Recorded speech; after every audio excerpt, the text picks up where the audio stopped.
Mr. Perry, the UN Security Council cannot really agree on anything. I'm not sure it matters much either way, but what is interesting is that if we're talking about the plans or the thoughts about the day after, according to French Le Monde, the Saudis are getting in the game, proposing their own very general, we don't know much, outline of the day after in Gaza, and the Saudis are crucial for anything that will happen or will not happen there. October 7th was a horrific tragedy in the history of the Jewish people, obviously, but maybe the silver lining on this very dark cloud is that it is an opportunity for a restart and for building something better. The Saudis will be critical for that.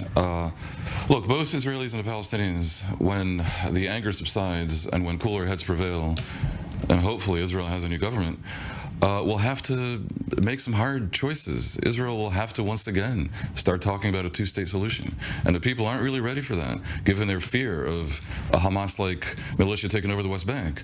The Palestinians are going to have to accept that whatever happens in the next many years will be nothing like their maximalist demands in peace negotiations. They're not getting half of Jerusalem. They have to be demilitarized. Both of these combatants, Israel and the Palestinians, are going to need some sweeteners. Yeah. And the Saudis have a big role to play. For Israel to be compelled to once again enter the realm of difficult choices, it'll really help if that comes built in with Saudi normalization, maybe more, maybe even Qatar normalization. I think it would be just wonderful if NATO with Qatar, wow. Sure. If let's suppose NATO agreed to make Israel an associate member, like Japan, like Australia. No Article 5. They don't have to. An attack on Israel wouldn't trigger an attack on every NATO country, but it would be a symbolic statement. Israel will need a lot of sweeteners, as I say, yeah, to bring it across that line, and the Palestinians will too.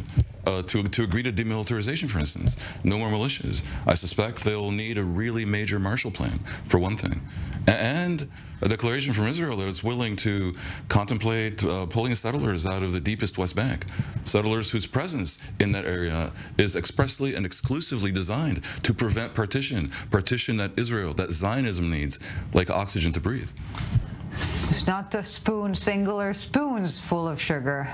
We'll make the medicine go down. Yes. Bitter medicine to go down for all those involved, if and when.